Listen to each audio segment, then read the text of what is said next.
Alrighty. Hello guys, it is Fate here, and today I'll be doing part 6, Told if Naruto was raised by Jiraiya and Tsunade.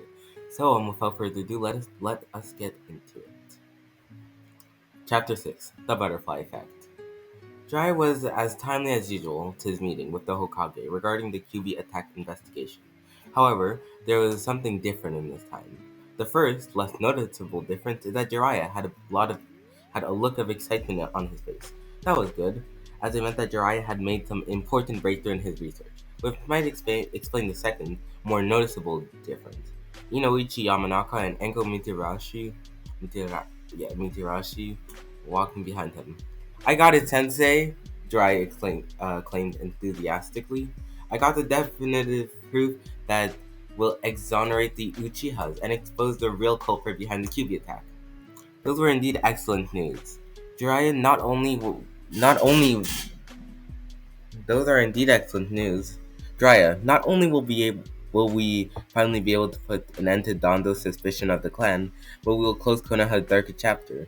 Saratobi replied and gave a puff to his pipe. Anko, show him the report, Jiraiya instructed, and Anko nodded, and handed the Hokage a folder with several files inside. Hiruzen inspected the files, and as he did, his mood slowly vanished. No, his good mood slowly vanished, while his expression grew somber.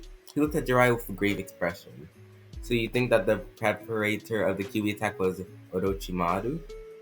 Listen, Hokage-sama, I know it sounds far-fetched, but when you pull all the evidence together, it makes sense. Uncle hurried to explain. Enlighten me then. Dry cleared his throat and began his explanation. I've been investigating that shady ministry group, Akatsuki, for the past 4 years. Like I told you before, they were interested in the tailed beast, and often incorporated missing into their ranks. And guess who was among them? The snake bastard himself. Dry-sama brought a no-name missing in to torture and interrogation a couple months ago. My team and I have been scanning his mind and made some interesting discoveries. Ichi interceded. The first one, as Jirai said, was that Orochimaru is part of the Akatsuki. I could see many of them. What? I could see many memories of Orochimaru, not only wearing the organization's uniform, a black cloak with red clouds, but having meetings with other members, though he never met more than one member at once. The second one was that Orochimaru is creating his own ninja village somewhere, called Otogakure, or something. Uncle added, "I think we should find a deal with that village as soon as possible before it snowballs into a bigger problem." While these discoveries are indeed worrying, I fail to see the connection between Orochimaru and the Kyuubi, Saratobi pointed out. Don't you see it, Sensei? It's obvious that Orochimaru was a member of the Akatsuki before he defected from Konoha. Besides his own ambitions, he wanted to be Hokage in order to increase the Akatsuki's resources, and had access to the Kyuubi. But things didn't go as he planned. He defected, and a year later, when his skill on Kushina was weakest, returns, sneaks his way to the place while being kept, kills the guard, takes away takes her away and releases the Kyuubi. Not sure why I had such a hard problem reading that. 1 second. Anko decided to intercede. Think about it, Hokage-sama. Orochimaru was a perfect man for the job. He's a really good infiltrator, knows Konoha's in and out better than anybody else, and is strong enough to deal with even the strongest of our Anbu. After destroying Konoha, he would have handed the Kyuubi to the Akatsuki, thus killing two birds with one stone. But once again, he didn't count on Minato's interference, who more than likely defeated him and then sealed the cube inside Naruto, foiling his plans. And now he's building his own village in order to raise an army to try and destroy Konohagakure and reclaim the Kyuubi again.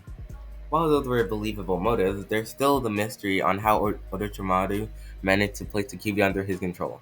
It's well known that normal genjutsu, no matter how powerful, hardly work on tailed beasts. The only two men being able to control them were Hashirama and Madara. Ninjas on a league way above Orochimaru. I'm trying to say this with like a French accent because like it's in dialogue. As I mentioned in my last video, I will be in dialogue. I will be using like well, to me it sounds like a French accent, and I speak French, so I'll be using like a French accent, and when not, I'll just be like using English accent, I guess. Sorry, I'm trying to find where I was.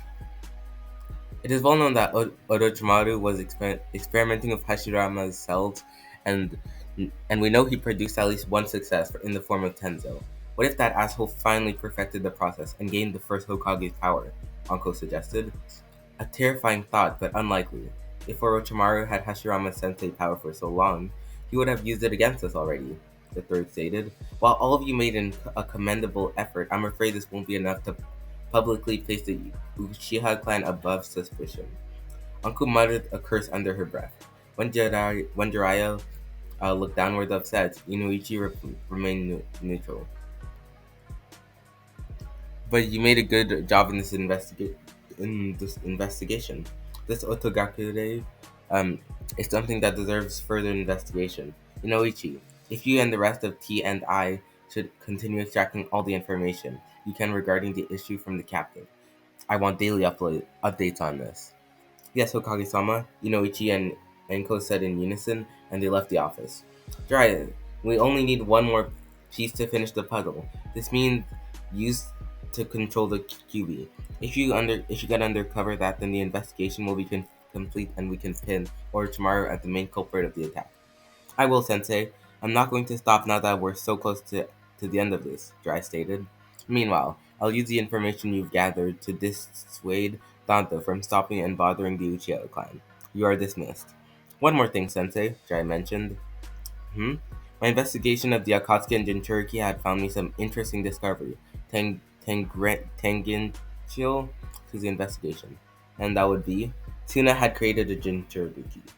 Yurzen raised an eyebrow. Do you have any information? Yes, his name is Gaara. He is the youngest son of the current Kazekage. It seems that he is doing his best to keep Gaara's status a secret, but the boy is having a lot of trouble keeping the tail beast under control, and such thing can't be concealed easily. My guess? The result of a shoddy sealing process. Plus, there's the fact that we're only learning about this now. Only Kami knows how long the kid has been a Jinchuriki. More worrying news. I knew that Suna had the one tail in its power, but it wasn't sealed in a person. If they decided to create a Jinchuriki now, I don't want to think about the implications. We know that Tsunagakure is the weakest of the five great ninja builds. Maybe they decided to put their tail beast in order to appear strong to both potential enemies and clients. Even though that's something we can't afford to overlook, Jiraiya, I'm going to prepare a trip for you to Suna. Once everything is settled, you'll inspect the Jinchuriki and uncover the reasons behind his creation. Suna is our ally, and I'd hate to think they'd be plotting against us. We can never be too cautious. Understood, Sensei. Fire release, Great Fireball Jutsu! Shizune jumped in time to avoid the incoming fireball, which exploded against the ground a couple meters in front of her. Her opponent was an 11-year-old boy of average height with dull black hair tied into a ponytail and black eyes, wearing the Konoha tuning flak jacket over his usual black shirt. Said opponent took advantage of the dust raised by his fireball and dashed at her at an ungodly speed. Two kunais clashed against each other multiple times, filling the air with sharp, metallic noises. Shizune leaped backward, and while she was midair, fired a barrage of senbons at her opponent from her wrist-mounted needle launcher. Said opponent also jumped backward to avoid them, and used a kunai to expertly deflect the ones he couldn't dodge. Once Shizune touched the ground, she was alerted by the sound of spinning shurikens flying at her. The shuriken hit the target, but the young medic Nin vanished in a puff of smoke, leaving a log behind. Oh, okay. Upon quickly retrieving his weapon from the log, Shizune's much longer I think they mean her weapon from the log. Shizune's much younger opponent looked around, trying to locate his enemy. Never mind. That was a boy, not her. His ears picked a sharp whistle that signaled an incoming barrage of senbons. Activating his Sharingan, the male ninja threw a few kunai in the air, which clashed against the senbons, stopping their momentum and making them fall into the ground. Shizune suddenly appeared behind the Uchiha, quickly forming a series of seals. Water release! Water wall! Shizune's cheeks puffed as she expelled a large amount of water at the Uchiha, who suddenly burst into a murder of crows, flying in different directions. Shizune quickly formed a hand shield and shouted, "Release!" making the crows disappear. Knowing where her opponent was, she quickly turned around while delivering a high kick, which was parried by her opponent's arm. From there, the Medicnin and the Uchiha traded punches and kicks until Shizune made the Uchiha drip. The black-haired woman quickly pinned the boy to the ground, avoiding eye contact. "I think this is over," Shizune declared, placing kunais on the Uchiha's throat. "I guess it is," her opponent conceded. Shizune put the kunai back on her pouch and helped her opponent stand up. "Nice part, Itachi-kun." "Thanks, Shizune-san. This time I managed to stay 5 minutes without using the Sharingan," Itachi said proudly. "I'm I'm sure it'll be 10 minutes next time," the American said, smiling. I'm not too sure. I still can't beat you, even with the set Sharingan."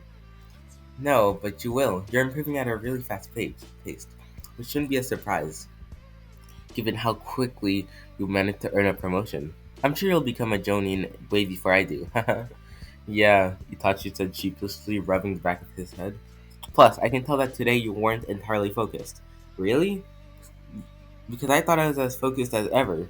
"Itachi-kun, you cannot lie to me. I can see that there's something troubling you. Care to tell me what it is?" Shizune's question was met with silence as the Uchiha prodigy looked at the grass below and sat down. Shizune started to feel bad pressuring him to talk about something he clearly wasn't comfortable with. She sat beside him. "Sorry, Tachi-kun, it was not my place to ask.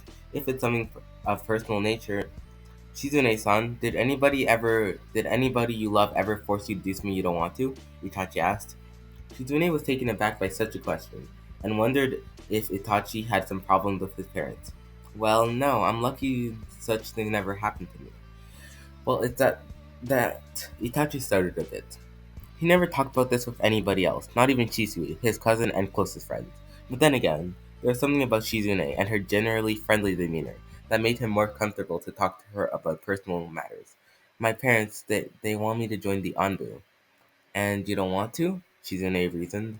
"Exactly. I know it's the kind of missions I know the kind of missions Anbu do, and I don't want to do that. At least not yet." While that was technically true, Itachi purposely left out the other, much more meaningful reason for him not wanting to become an Anbu. "Well, I'd say that Anbu would greatly benefit from somebody of your talent, Itachi-kun. I'm sure you'll be promoted to squad captain in no time," Shizune replied, making Itachi sigh. "Then again, if it's not what you want to do you have any other idea?" "Well, I was planning after being promoted to Jonin, I'd ask for a squad of getting to train. I'd always liked the idea of being a teacher.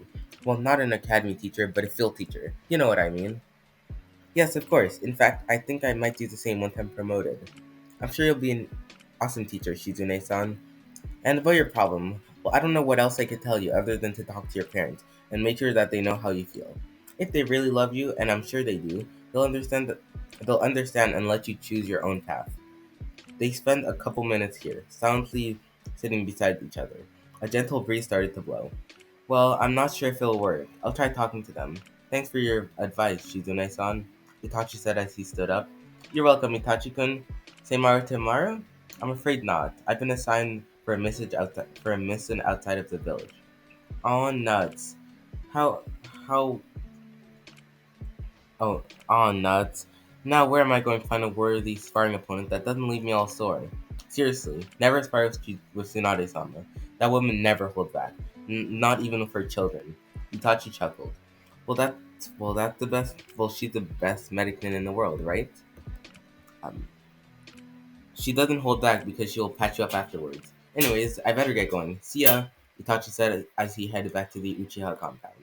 And that's where I'll be ending the video today.